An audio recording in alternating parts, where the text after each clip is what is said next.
Hello, happy holidays.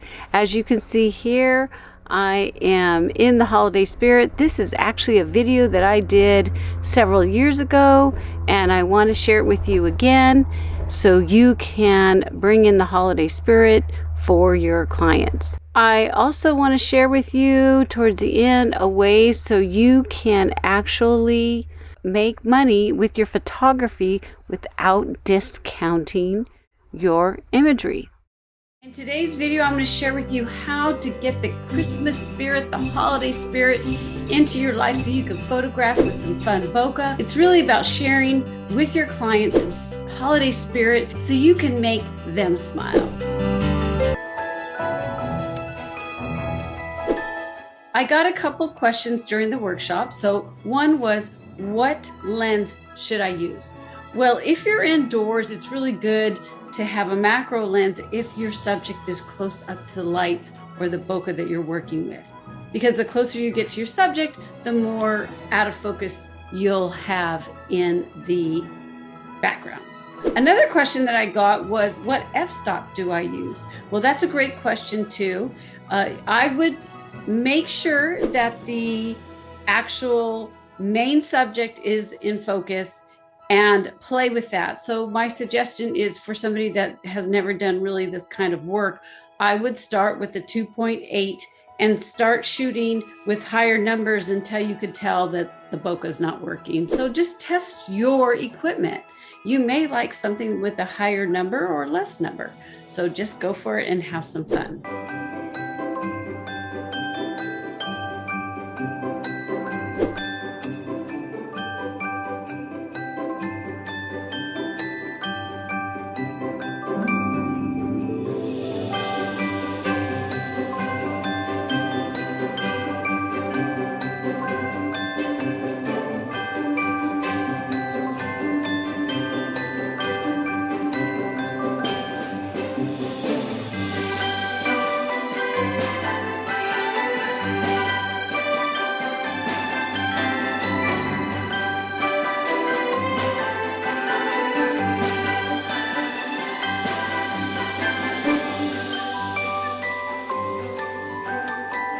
So do you have any awesome holiday photography ideas that you could share with us? Share it in the comments below.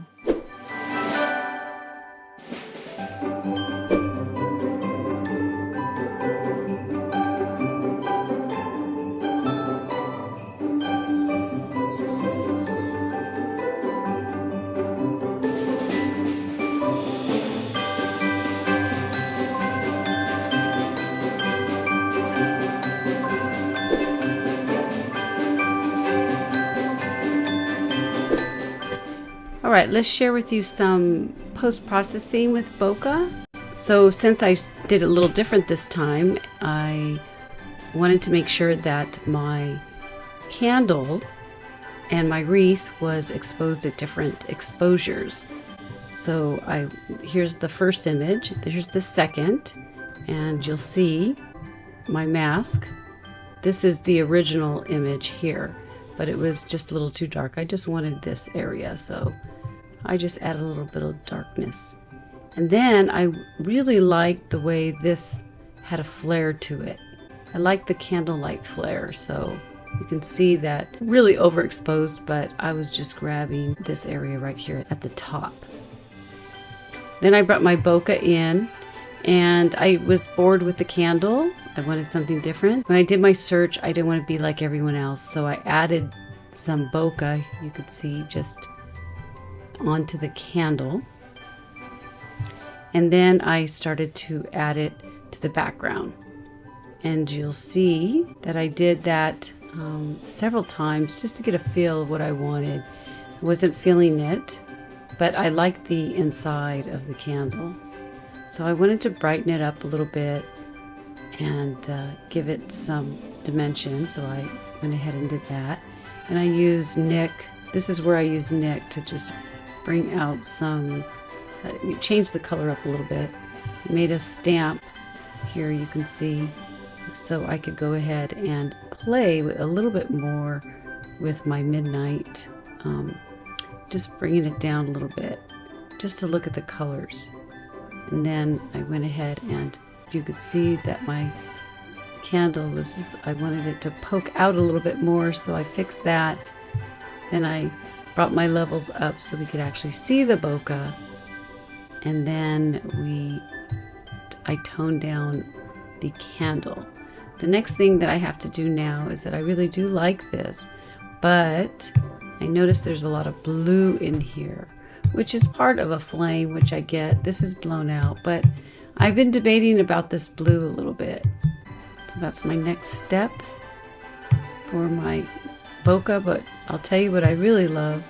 You can't see it on a screen, is how beautiful the lighting is on this. So I enhanced it, playing around with the mask.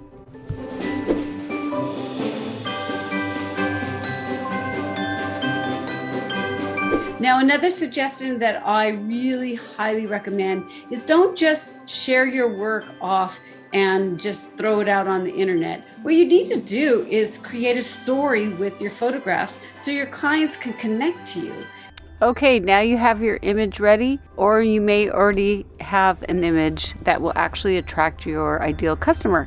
So what you want to do now is do a Google search for gift cards for Christmas, and I'm only saying that to give you ideas because that's how you make money. Offer gift cards and put them out to your email list, the social media platforms, but this will give you ideas because it's so easy to make a gift card for like $250, $500, or $1,000, depending on what you do and the sales that you want to make. So once you get your ideas of your gift cards, which are really cute just by doing some scrolling, then go to canva.com. Oh my gosh, if you don't know how to do graphic design, I don't. All you have to do is I have a paid canva.com, and you should if you are in business. This rocks. I highly recommend these canva.com to my clients.